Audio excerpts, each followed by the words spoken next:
This episode focuses on the architecture, Sentinel data lake internals, data pipelines, and the integration points that allow a unified SOC to operate on a single analytical plane.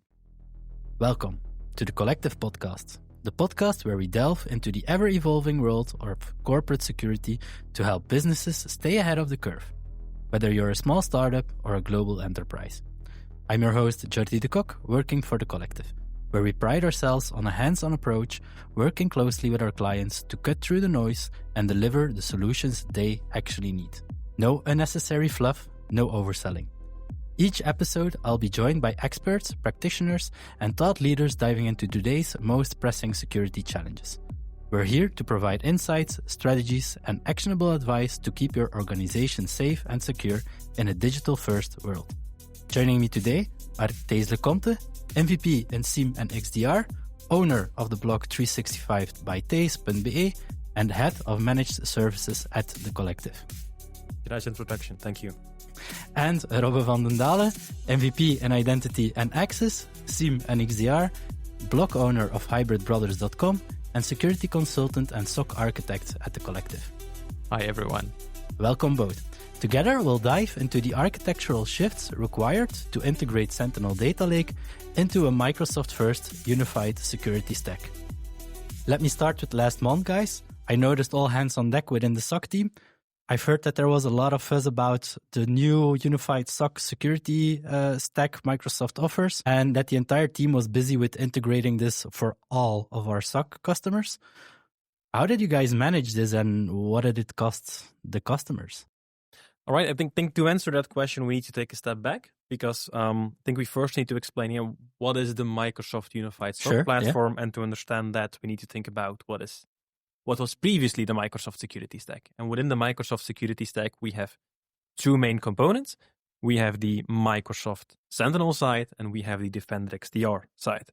Mm-hmm. If we think about the Microsoft Defender XDR, but now we have XDR. Previously, we had EDR. So EDR is endpoint detection and response.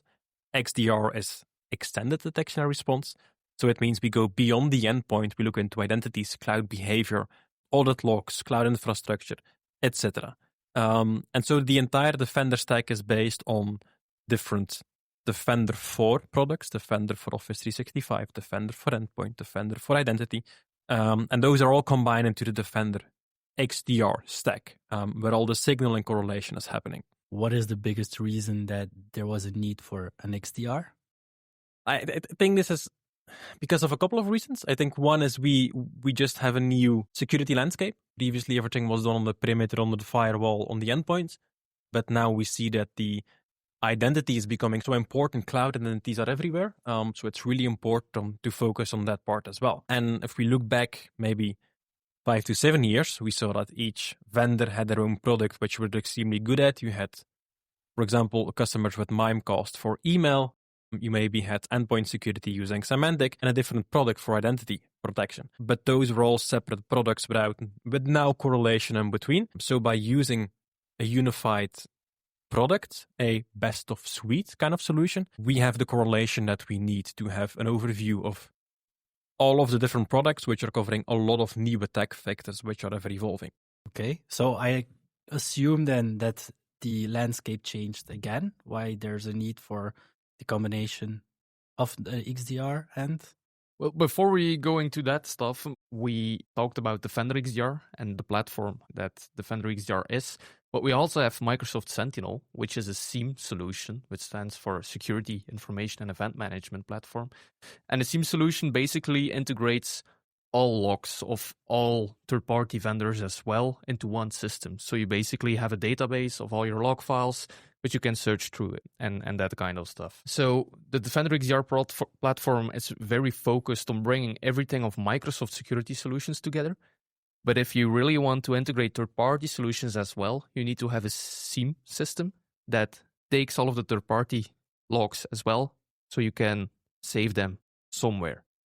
As a Microsoftie, people would expect us to say, we only need Microsoft, we don't need a third-party product. Why do we care about these third-party products? Yeah, it depends on your infrastructure, right?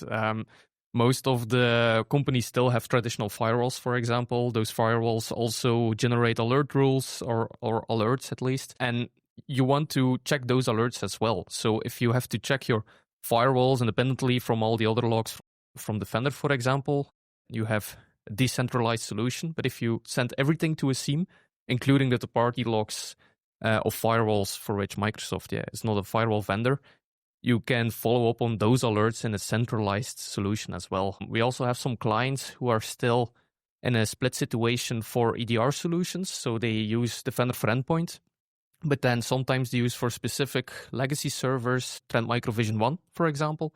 So if you then want a centralized system to follow up on all those alerts, you need a SIEM, be a Microsoft Sentinel, to get all that data into one platform, basically. And that's, in my opinion, the beauty of Sentinel, because if you look into Sentinel, I think up until 2 years ago, I got often the question, yeah, but it only supports Microsoft. It only supports Microsoft Cloud. I think one of the main benefits of Sentinel is we can put almost every data we want in it. Yes, there are native connectors, which makes it easier to push data in it. But if you have a random ERP tool, which is custom developed, nobody other uses, we can build an integration for that. Openness of the system of Microsoft Sentinel is, in my opinion, a huge selling point for Microsoft, because they don't think you only need Microsoft security. They understand that we need more. And I think also echoing what Robbe said is we see that some vendors are just doing it better than Microsoft. So it's so important to also get those signals from those third parties and to augment the Microsoft data. And that's what we aim for. We don't try to overload the SIEM with all of the data, but let's augment third-party products with Microsoft to have a better uniform coverage and to make sure we utilize all of the security products within the stack. Well, if I hear you talk about it, I mean, what you said is most of the customers think Sentinel is for Microsoft, but I think it's the opposite then. It's more that we use Sentinel for all third parties and we use XDR for Microsoft. Is it a correct assumption, or? Well, I think everything is nuanced, and this will also be a nuanced answer. I think in general, and to keep it high level, yes, that would make sense. And I think we indeed, sometimes I get the question as well, do I need Sentinel when I have Defender XDR? And I think for some companies, it perfectly makes sense to have only Defender XDR if you have full coverage, because the system covers a lot these days. Looking at Sentinel, indeed, it goes much broader than Defender. But the beauty of it, it's by default, since the beginning, there was a native integration between Defender and Sentinel. So it was really easy to get some of the data. I'm saying some, we'll cover that later. We use some of that data from Defender and Sentinel as well to already correlate some of the incidents and alerts between, for example, your EDR data and your firewall data. And that's the beauty of it. So yes, you would say the main data of Microsoft is in Defender XDR, but the most important points are synced to the SIEM. Is it the moment to ask then, what are a lot of benefits of Sentinel, or are you guys going to come back to that later in the conversation? It's a broad question. So I think we'll cover that probably once we go forward into the unified SOC operations as well, because I think that's an interesting point. I think one of the, maybe to discuss as well, the disadvantages that we saw with traditional SIEM and XDR was that we need to have two places to build detections, because like we said, we have XDR data in Defender and we have Sentinel data in the SIEM. And yes, in theory, you could sync all of the raw data from Defender into Sentinel, but that costs you, I think it's about €50 a month per device, which is a really hefty price to pay Microsoft just to copy your data from one place to another. And so we often advise customers, we don't believe that that is the correct first step in a SIEM deployment. I would rather have your firewall logs in the SIEM than get your Defender data duplicated. But it also showed the disadvantage is that we needed to have two places to build detection rules. We had detection rules in Sentinel to use mainly third-party data, and we had custom detections in Defender, which was built on top of Defender XDR data. And we needed to maintain both these places. And there are nuances where we could combine some of the data where it would make sense, but there was no full transparency between the two data sources, to say it like that. Yeah, exactly. As detection engineers, it was sometimes kind of a hustle, because you had to know, okay, we need a detection rule for that. But then you need to think, where does the data live? Defender XDR, we create a custom detection rule. It's a third party, or the data lives in Sentinel. We create an analytic rule. The challenges we had there as well is sometimes you need to combine both data sources to actually make your detection smarter, to make sure that you don't generate false positives, because you need some correlation there. And then you had to do a trade-off and think, we can sync that data from Defender XDR into Sentinel and pay a lofty price for that to be able to do that correlation. But of course, you need approval for the customer for that, because the customer, if the customer says, I'm not paying that amount of money to duplicate my data for you to be able to lower your false positive rate, then the question stops again. So that was a struggle we had a lot in the previous setups. I think it's also an internal discussion we had a lot, and I don't think within the SOC as well, we truly believe that it provided the necessary added value compared to the budget it had. Because if I can choose again between firewall and duplicated Defender data, and the firewall will cost much less compared to duplicating the Defender data, we have a lot more visibility if we bring in that firewall. And there were alternate controls and alternate ways to mitigate the lack of data, but it was just cumbersome and more difficult for us to manage. But in the end, the customer is happier because they get more coverage for less. Yeah, true. And that's what is being solved with the new product of Microsoft? That's right. I think we can now make the gap indeed, or the bridge at least, to the integration with Defender XDR and Microsoft Sentinel. So that's what we have been busy with the last couple of months. So Microsoft basically came up with a unified security solution, or is that how they actually call it now? The official term is the Unified Security Operations Center, or tool, or whatever. Something like that. I always see the name Unified SecOps, so that's the Unified SecOps for it. It's a name change, and Microsoft, they do it a lot. So I guess we're gonna have 3 other names. Maybe, a couple of months. But basically, what they're doing with this platform is they are allowing to connect your Microsoft Sentinel log analytics workspace, because Microsoft Sentinel is built upon log analytics, to connect that to your Defender XDR portal. And that's what they call the Unified SOC platform. So basically, there are a couple of benefits we get with that. And we talked about detections and correlation, etc. So the first benefit we get from this setup is that we can query our Sentinel data that still lives in Sentinel, by the way. It's not because we connect Sentinel to Defender XDR that the Daele or the data is migrated. It's more like a visual change. Yeah, it's more like a visual change. Sort of a connection? Yeah, a connection. The data still lives in Sentinel and still lives in Defender XDR separately. But with the Unified SOC platform, we can query all of the data that lives in Sentinel from the Defender portal. So we can basically create correlation queries that live on data that live in Defender XDR and correlate that with data that lives in Sentinel without having to ingest data or having to migrate data from Defender XDR to Sentinel. So there's no extra cost. Yes. So to get a little bit technical, what they actually just do is they have a security principal for Defender, and they provide permissions for that principal to access Sentinel. Okay. So in a way, you could just see it as it's an API integration. And it's nothing more than that at that point. It's an API integration where Defender is able to query everything in Sentinel.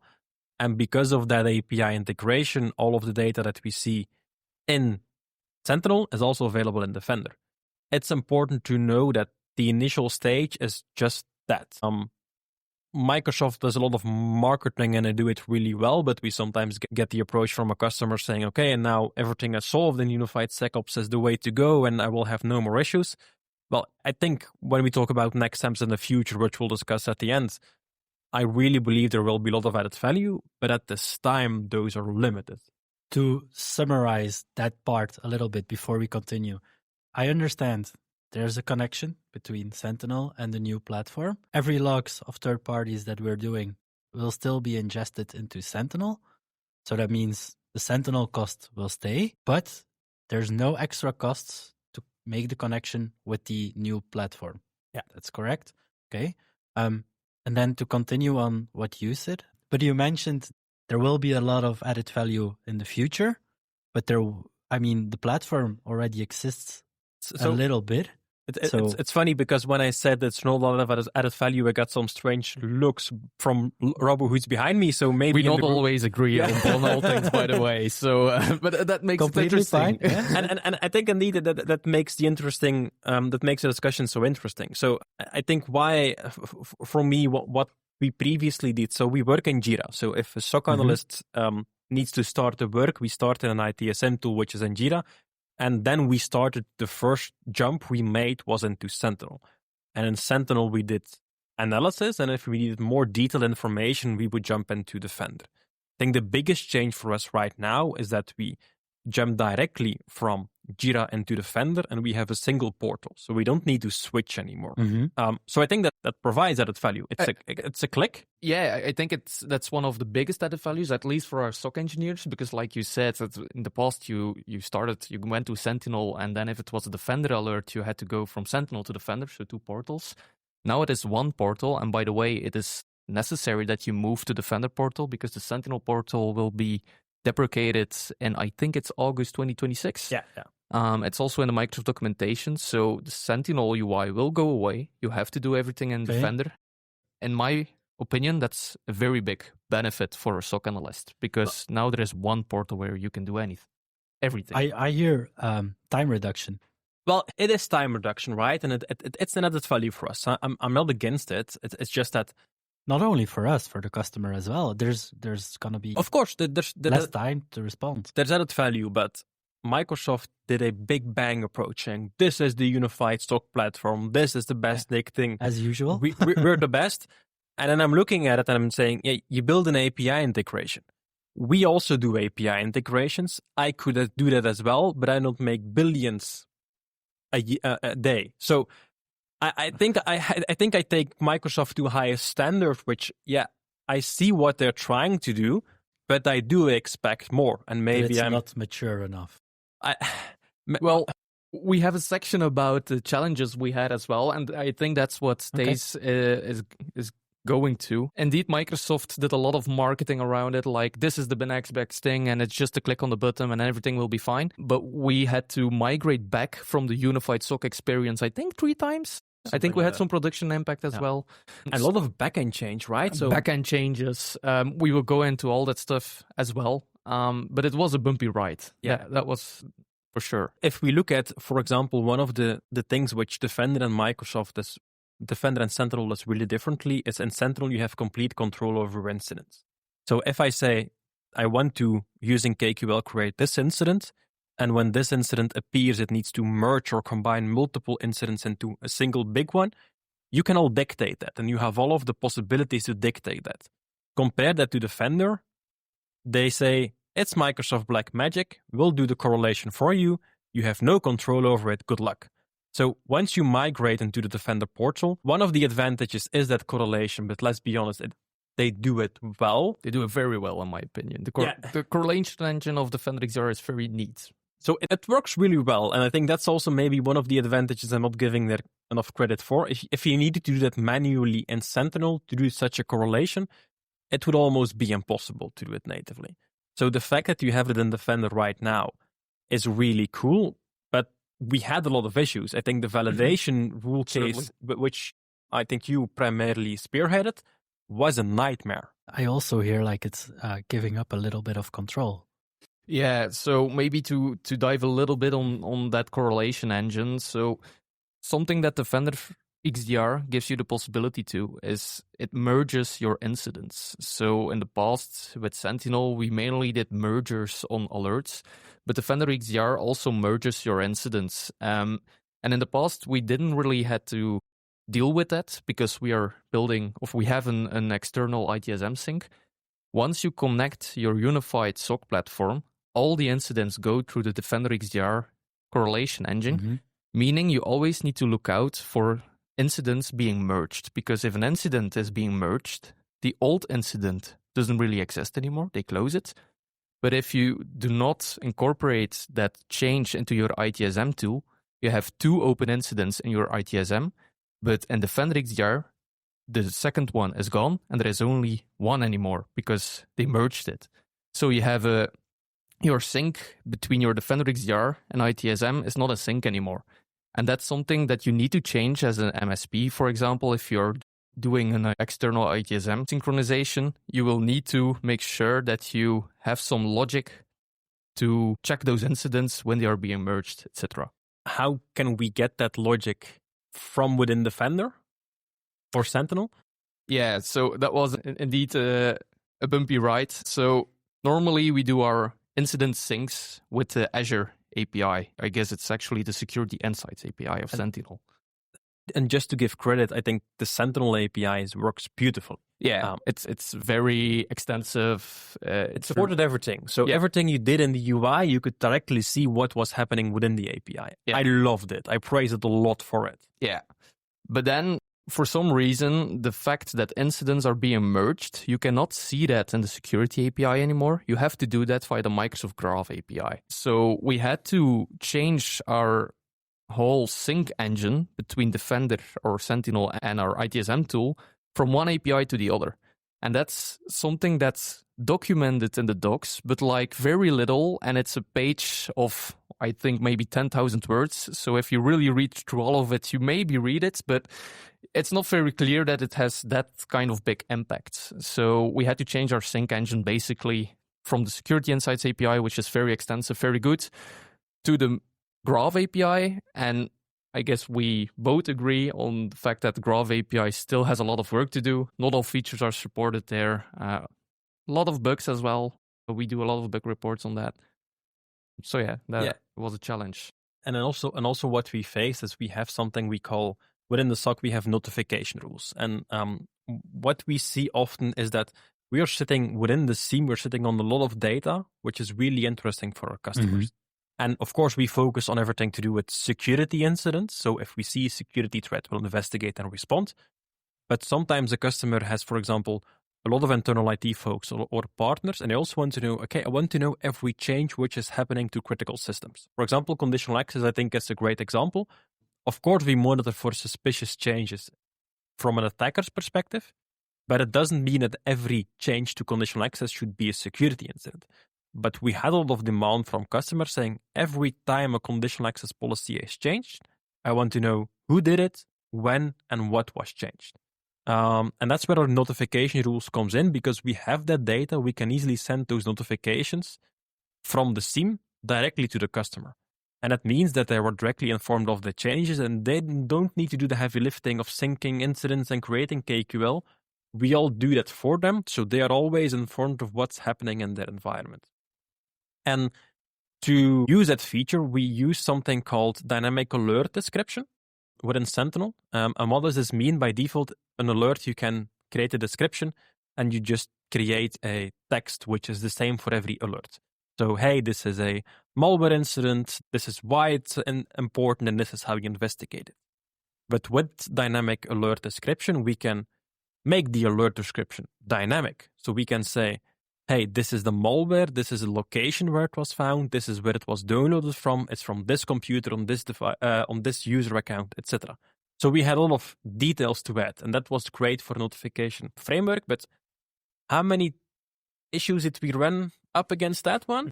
Yeah, a lot, because you're saying dynamic alert description. It's actually incident description, because we did it on the incident description. But once you connect the unified SOC platform, so Sentinel to Defender XDR, your incident descriptions that are built dynamically are suddenly empty. So we migrated our customers, and then suddenly all our notification rules broke, and there was no incident description. So it was empty, right? So it was just empty. Yeah, it was empty. It was gone. It didn't exist anymore. And then we had a lot of discussions with Microsoft, with the product team, to try to solve that issue. And it is a very complicated issue that they had. But at the end, and after a lot of discussions, we just had to move to an alert description instead. And so we again had to change our backend logic in order to make this work with the new unified SOC platform. You also mentioned we had to flag this to Microsoft. Were we the first one to run into this? I'm not sure if you were the first one, but because it's something I notice a lot, that Microsoft does things, and we tend to find I think we're always issues. Because we use it so extensively, because we built a couple of integrations on top of it, we do find things which are often not flagged by other customers. And I think we have a great relationship with the Microsoft product team. I think with one person in particular, I think they know who they are when we say thank you, because without you, I think we were never able to migrate. But I think the support we got from Microsoft and the way they listened to MSSPs helping with the migration and looking at our feedback was really, really great. And absolutely. While I give Microsoft a lot of flag, I think in this case, they really did listen to both customers and partners to understand, okay, what are the struggles and how can you help? How can we help you with the migration? Because in the end, it will provide a lot of added value, the migration. But it wasn't just a flick of a switch for us. No, there is still one customer where we are still not able to migrate to the Unified SecOps platform, by the way. That's a very specific issue because that customer in question is ingesting Defender for IoT alerts in their Microsoft Sentinel solution. And to not go too technical into this topic, but what basically happens is once we connect that customer to the Unified SOC experience, the alert product names of the Defender for IoT alerts changes to a generic name, Microsoft Sentinel. And because that happens, we are not able anymore to do our automations based on the Defender for IoT alerts.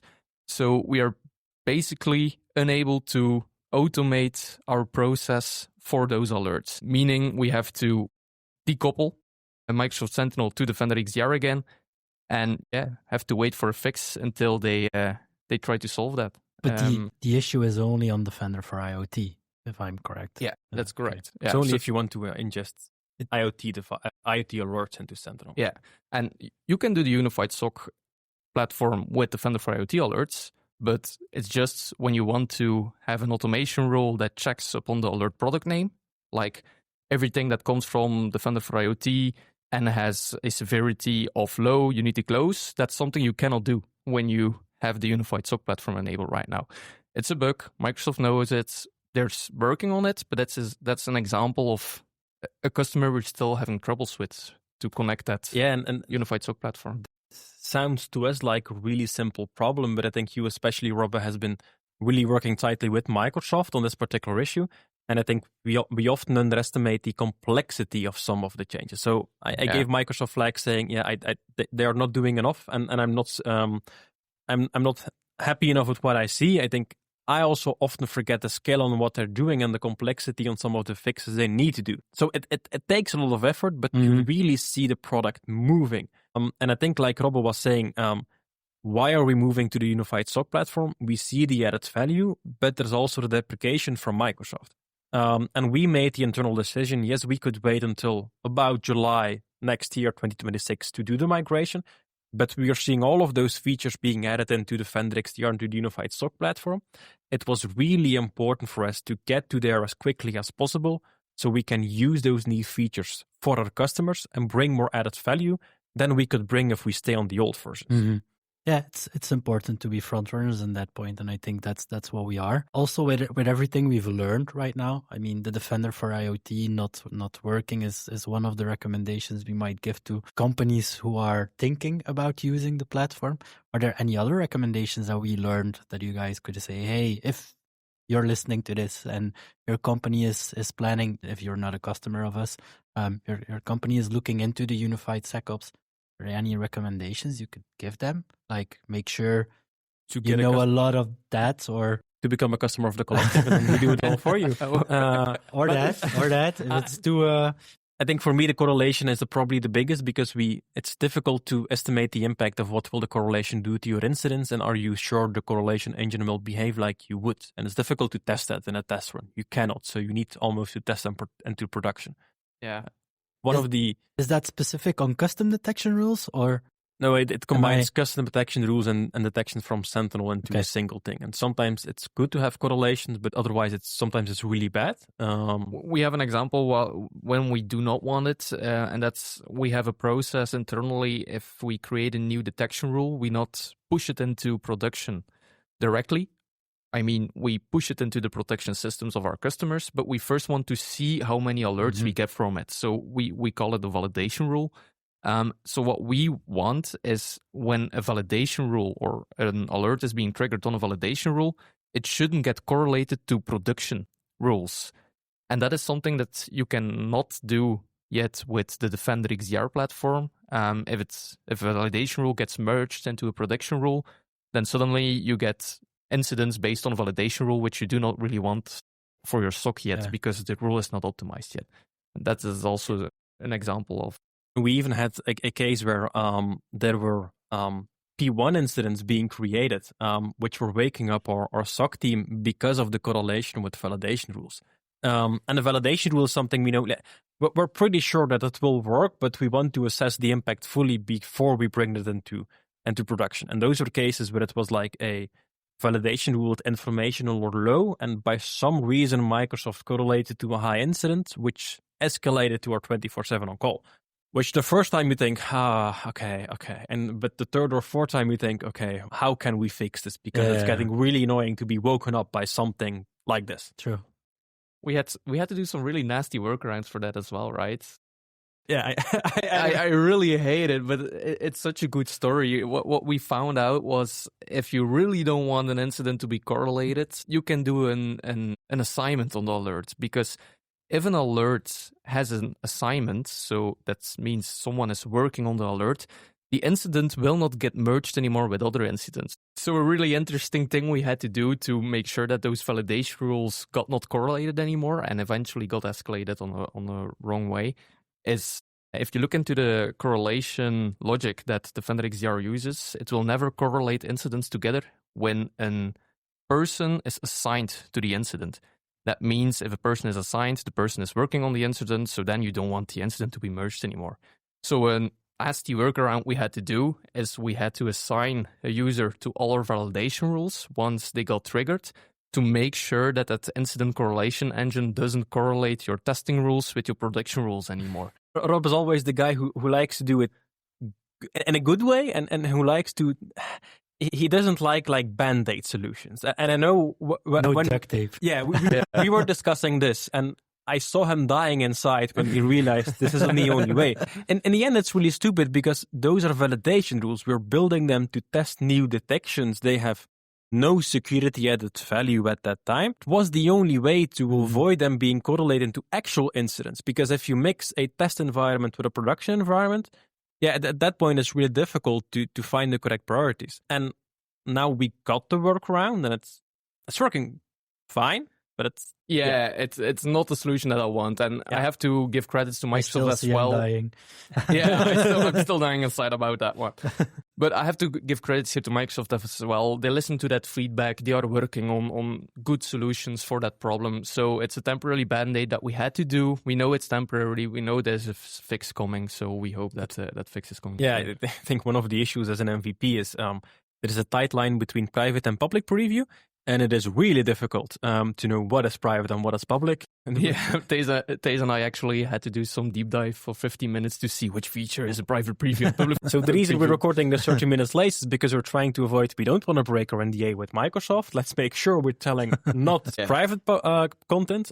So maybe in the next 6 months, we should do a review of everything we know which is coming. So we're sure what to expect. And I think what we can talk about, what is, I think, a great feature to come is the Sentinel data lake. I think it was before Ignite it was announced, right? It's not Ignite. Before Ignite. Yeah, Ignite maybe announced, I think almost a few months ago.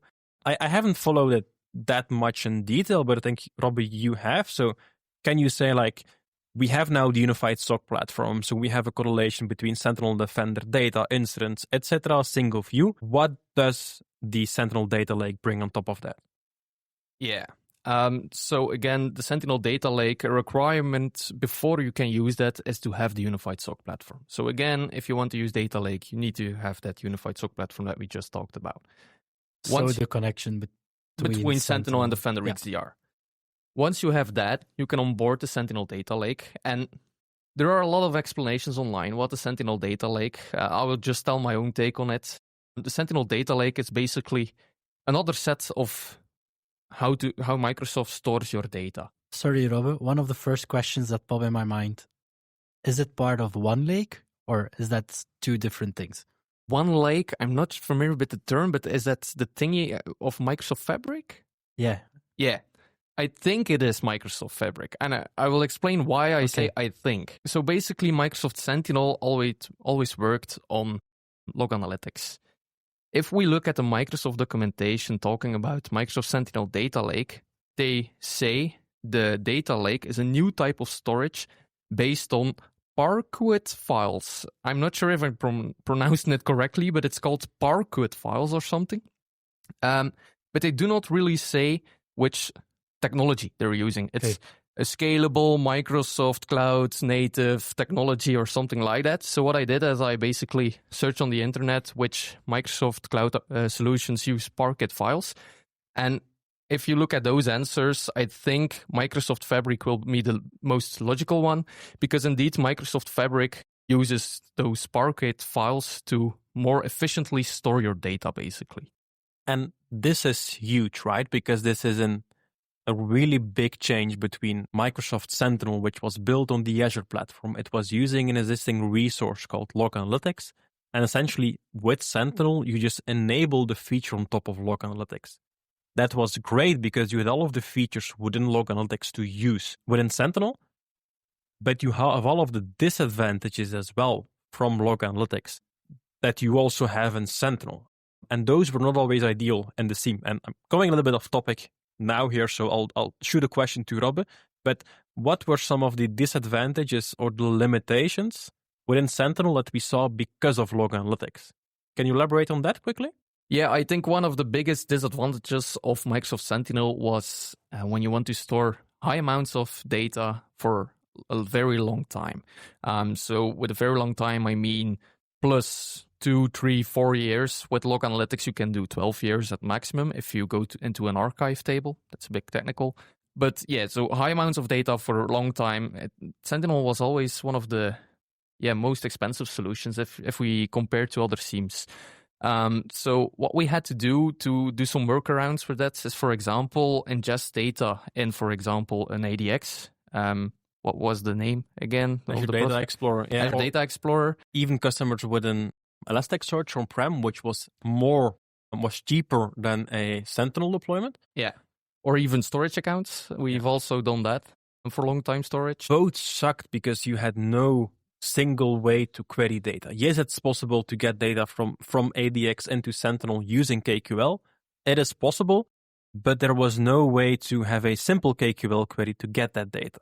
You really had to build a lot of custom things yourself to make that work, really. And then that the money you receive from not using Sentinel, you lost because you were spending so much effort building custom solutions. Yeah. And the issue primarily was that you had all of the data into first. That is so important. Sentinel pricing is based on ingestion and retention, and so we had the archive tier, which is pretty cheap to retain for a long time. So if you wanted to retain data for 12 years, it would cost a lot, but it would be quite okay.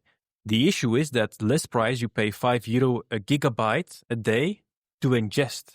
So in order to put the data into Sentinel in the first place, that's the most expensive part. Storing it there isn't expensive. It's getting it there. Yeah, it's the initial ingestion. Because why is the ingestion so costly? Because Microsoft uses AI and machine learning and UEBA to reason over the data and to get that data into the SIEM. So what Data Lake basically brings as a big advantage is, since they're using those Parquet files, if I'm pronouncing it correctly, they can actually do a data compression rate from 6 to 1. Which means if I ingest data into Sentinel, I pay the ingestion price. But if I want to store my data for 5 years, for example, so 1 terabyte for 5 years, you pay for data storage 1 terabyte 5 years.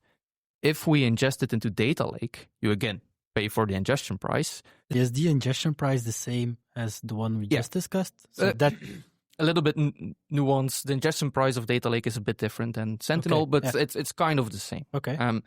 But if I want to store that same 1 terabyte of data for 5 years in my Data Lake, they actually do a 6 to 1 compression. So instead of storing 1 terabyte into the Data Lake, we only store 200 gigabytes because the compression rate that Microsoft introduces on those Parquet files in the data lake system. This means we can actually use those low-cost storage for which we had to use ADX, storage accounts, or third-party solutions in the past.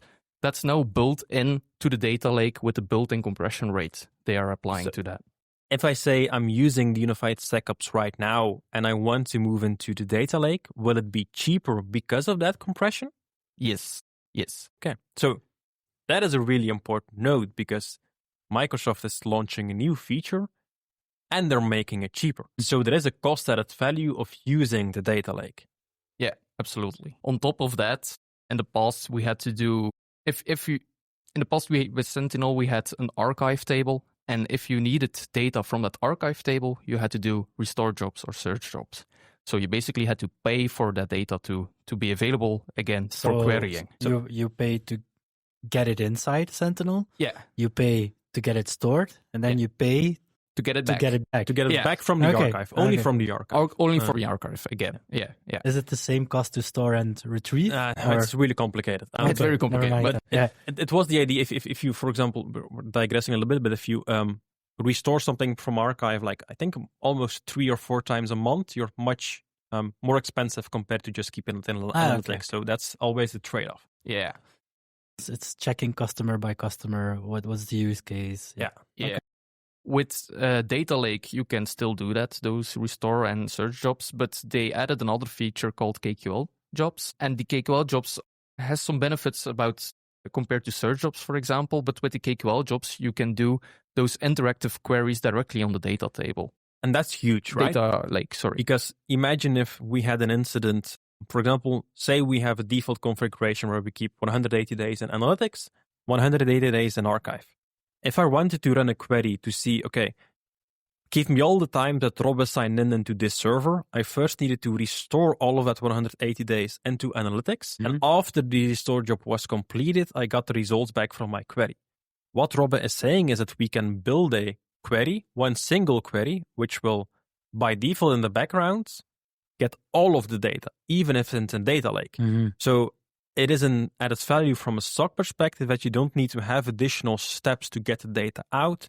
You build one single KQL query, which everybody knows, and you get that data immediately. You once again win time.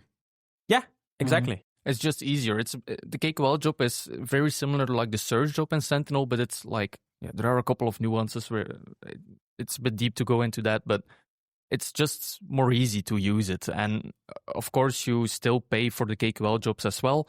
I'm not sure about the pricing between the KQL jobs and search jobs. I'll have to check those in the docs, which are cheaper or more expensive. But it's basically, you just do a KQL job and you do not have to think, oh no, the data, it's in the archive table, so now I have to do a search job. And if I want to get the data from the analytics table, I have to do just a query. You just do a KQL job now in the data table and the data lake tables, and you just get all the data. One of the things I just want to jump on is you said everybody knows KQL, but I think we're on a stage that once you know how to do a search job, you understand KQL. That's what you mean, or I think because I think a lot of not a lot, but some of the listeners or a few of the listeners might not know KQL, and I mean it's not a standard language that everybody knows. I think what I mean is that as a SOC analyst, you're used to building KQL queries, but you're not used to retrieving logs from the archive, which is an additional step that a tier 1 or tier 2 analyst would never do by themselves. They would always escalate. And now we have the option to let it be done by a tier 1 analyst. Yes, there is a cost associated to it, but the big burden of doing that restore, that's removed. Yeah. And maybe so also, because we discussed Unified SOC platform previously, where we had the Sentinel UI coming into the Defender UI, which changed up the UI a little bit, so it was difficult to navigate. Are there also any changes in the UI for a analyst or a customer once we onboard to the data lake? Yes, so when you are querying your analytics tables, so tables that are in Microsoft Sentinel, for example, or Defender XDR tables, you do it from the advanced hunting plate. But if you want to do KQL searches on data lake data, there is a new UI blade for that. I'm not sure how it's called. It's in the bottom somewhere at the left-hand side. Yeah. I know where it is in my head, but so it is indeed a new blade that you need to open up to query that data from the data lake, basically. Yeah, and that is a thing to learn and to learn to the team, but that's easy to overcome. So then I would say it's a no-brainer to enable. The issue that we're seeing right now is that we have capacity issues in Azure. So for example, I think it's East US and West Europe are the two regions. I know certain it's West Europe.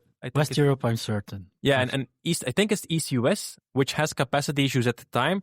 So it's really difficult to enable data lake at this time. So that is unfortunate, as we want to make it as easy for the SOC analyst to move over, because if we have multiple different configurations, it's difficult to know, okay, which one was able to succeed and which one was not.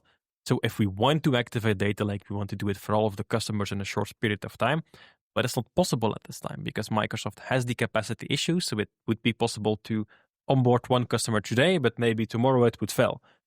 So that's a bit of the annoyance, because there is an added value from data lake because we have the new features and because we have the compression. It makes sense to enable it, but unfortunately, because of those compute capacity issues, it's not possible to enable it yet. One of the questions that I also have, like we talked about the data lake now, and that you have to be on the Unified SecOps, but imagine I'm a company, I make the move over to the Unified SecOps.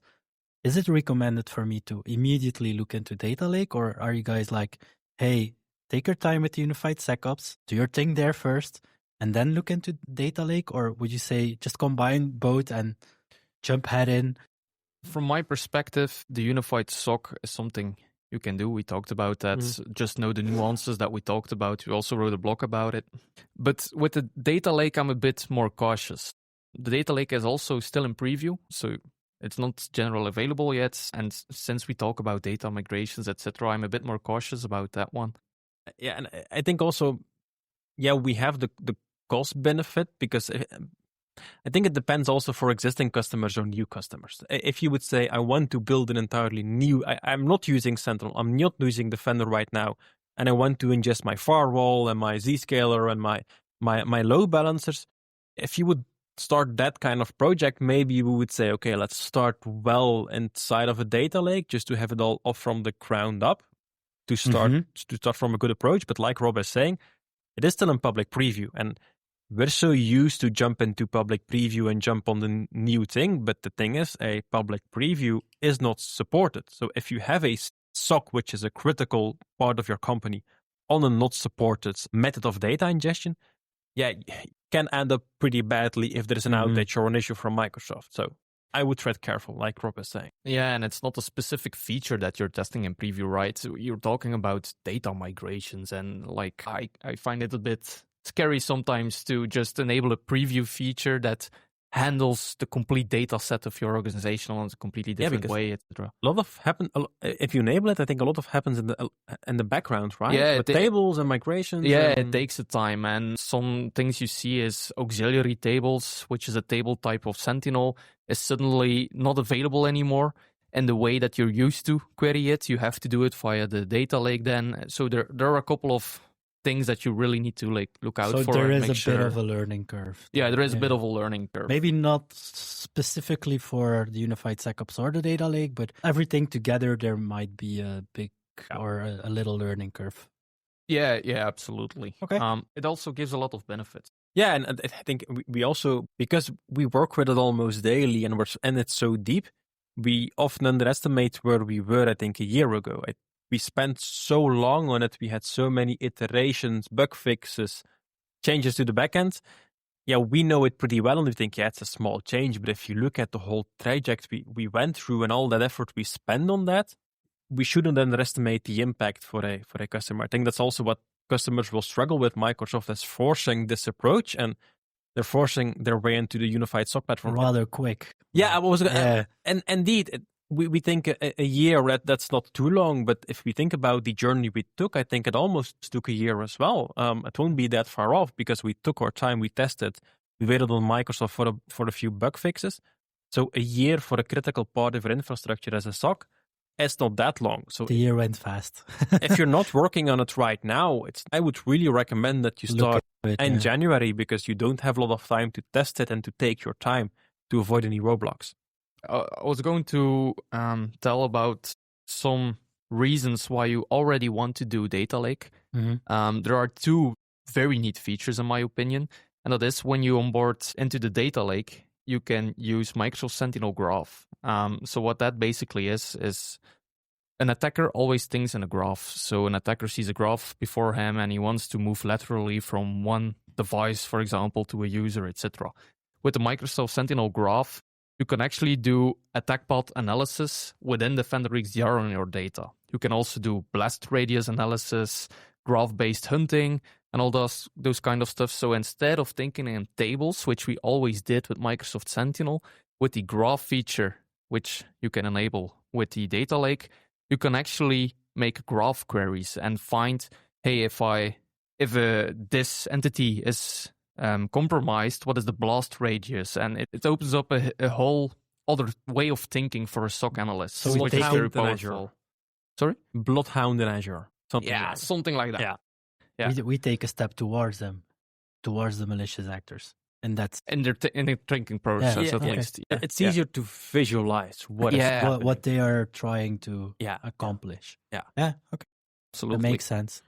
Another reason why you also want to go to the data lake already is because now you can actually send Defender XDR data to the data lake, which is something you could not do in the past. So what we had to do in the past was, if you have your data and Defender XDR, those data is only retained for 30 days. If you want to have it longer, you have to ingest it into Microsoft Sentinel, and then you pay the ingestion price, 5 gigabytes per day. But now with the data lake, you can send the Defender XDR data directly to the data lake instead, and you have a far lower ingestion price for that. So now you can restore your Defender XDR data for example, 1 year, and do not have to pay that 5 gigabytes a day to ingest it into Sentinel. You just send it directly to the data lake. So if you really, really need that data from Defender XDR stored on the long term, then you can already just enable data lake, and then that's a possibility. That's something we were discussing before. Like, we're thinking about enabling this for all of our customers, because by default in Defender Advanced Hunting, you have 30 days of retention. 30 days, it's a good amount of time, but we often see the need to go beyond that 30 days, certainly to 90 days. So having a way to query Defender XDR data for a longer period of time, but for a smaller cost, is actually a huge thing, which will be up and coming, and which will push more and more customers into data lake, because you see the features Microsoft is building. And that's also where I want to go is if you see towards the strategy and the roadmap of Microsoft, the way they're evolving Defender and Sentinel, you see changes happening almost every week. What's in the future for? Yeah, I think there's a lot in the future. There's a lot of NDA stuff in the future as well. Fortunately, yes. So a lot of good stuff coming. So we'll need to come back to a lot of it in 6 months. I tried.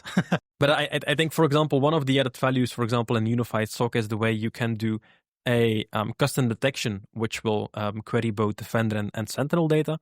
Those are things right now it's possible to create it in the UI, but there's no API support. Well, there is API support, but the API is not working at the moment. So those are things which we want to see evolve so that the entire product matures. And then the question is, what will data lake hold and where are we going with this? I think there's a lot of still of questions, even for us at this time, like where is Microsoft going? But you see them jumping on this new architecture on a potentially Microsoft Fabric-based approach, which will provide some added values and will compete, for example, Microsoft Sentinel pricing compared to Splunk, which will open new markets for Sentinel as a SIEM for bigger, larger deployments, while still doing it for I'm not going to say cheap, because it will still cost a lot of money if you want to retain a good amount of data, but it will be more cost-effective if you do it through Sentinel using the data lake. Yeah, I feel like it will fortify their position in the market that way. Yeah, and it's also, I think, probably the product, if you look at the changes happening from Ignite, so you have the book of news, which states everything which is happening within Microsoft. I think there was 1 announcement for Microsoft Sentinel and about 7 for Microsoft Defender XDR. So you see the changes happening and the focus on Defender XDR. So there are a lot of good things happening, a really big team at Microsoft going at it. So we're really excited to see where it evolves and where we can evolve our SOC operations as well to provide an even more extensive service to our customers. But we also said like they're gonna deprecate Sentinel, but it's not the entirety of Sentinel. They're gonna. It's the portal. They're first it's just going the portal, deprecate. so yeah. It's not like everything they worked on the last couple of years for Sentinel is they're gonna throw it away. It's still being used, and they're still building on that. But it's more a background given then. Yeah, I think they're also. I think what Microsoft received a lot of flack of in the past was always trying to support everything. So if you, for example, want to install a printer on a Windows 11 machine, you could still install the same driver that you use on a Windows NT machine because there was so much backwards compatibility, which is really good that they support that much in the past. But the issue as well, they create tech debt, and they just have technical debt because they support that much. And what you see Microsoft doing right now is they're more aggressive in saying, we have this new feature. You go there, customer, because we won't care about the old product anymore. We want to keep our focus. Mm-hmm. And that is, for me, really great. We see where Microsoft is going. And yes, they are a bit pushy with this is the deadline, you need to push. And we sometimes curse at them for having deadlines and deadlines and deadlines. But it does mean that the product is able to move quickly as well and try to avoid technical debt, which will hold the product back in the future. Mm-hmm. Yeah, true. They always do it for a reason, of course. They're doing these intrusive migrations. And I'm always saying we're in a very interesting period with Sentinel right now because I think, in the biggest migration period it could ever get. But they're doing it for a reason. And I think that kind of sums up this talk as well. There is a lot of changing happening with Microsoft Sentinel, Defender XDR, the new data lake, etc. They're pushing us to that feature or feature set as fast as possible. But the thing you need to keep in mind is that the road is not always that flat. There are some bumps, there are some issues sometimes, and you just have to deal with those. And you haven't even touched the data collection API, which is being deprecated. Oh wow, that's another kind of stuff. Yes, so everybody, yes. If you enjoyed the episode, let us know. We still have topics to discuss. Yeah, exactly. No, maybe one last question. Just for everyone who's listening knows the collective, or most of them knows the collective. What is it that we are gonna do in the future? Are there things you guys can share about that, or do we sign an NDA on that as well? Well, I think you're working on a lot of things which will probably only be visible within 6 to 12 months. And I think we're working on optimizing both the SOC, but also building on top of what Microsoft is doing. And I think combining those two efforts will provide a big change in the SOC we do. It will improve, I think, the security of the services we deliver, but also at the customer. So, Robbe, you're working on a lot that will change. Yeah, I think that's basically what we will do, or what we do. If you do the SOC with us, we have a lot of roadmaps, NDA with Microsoft. We know where Microsoft is heading, so we know what's coming as well. We bump into new issues, and you basically don't have to think about all the issues and bugs that you might encounter and the complexities. We just manage that for you, and we make sure that you get to the end as not always as fast as possible, but in the best way possible, without too many downtimes and issues and all that kind of stuff. Sometimes with duct tape, sometimes without duct tape. Yeah. Sometimes it has to happen. We aim for perfection, but sometimes we're limited by the tools. So, but then we are able to adapt to those tools, and we know, okay, this is not ideal, but we know it's temporary, and we'll clean it up once we get a better solution for that. But it allows us to move forward, because if we were facing the assignment issue, we could say, okay, we halt the deployment and we just stop, but then we wouldn't get any added value of the unified SOC. And that's difficult for us. It's knowing when do we hold off to have support for some features, and when do we accept some limitations and have workarounds so the impact is almost minimal. And that's a trade-off we almost do daily to discuss, okay, where are we going and what are we going to focus on next? Then there's only one thing that rests. I want to thank you both for the really, really great input that you gave us this episode. As I mentioned before, if you guys enjoyed listening to today's episode, please let us know, because I feel there's still a lot that we can discuss next year. And if I heard it correct, there's still a lot to come. The NDAs might change within a couple of months. So might be. Maybe we can bring another episode. But it brings us to the end of today's episode. Thank you to both of you, Thijs and Robbe, for sharing valuable insights. And of course, thank you all for tuning in. We hope you found today's discussion helpful. If you did, don't forget to subscribe and share this with your colleagues, helping us reach more people who are just as passionate about building a safer digital world. We'll be back next time with another important topic in corporate security. Until then, stay vigilant, stay secure, and let's keep working together to shape a safer future. Thank you. Bye-bye. Thank you. Have a great day.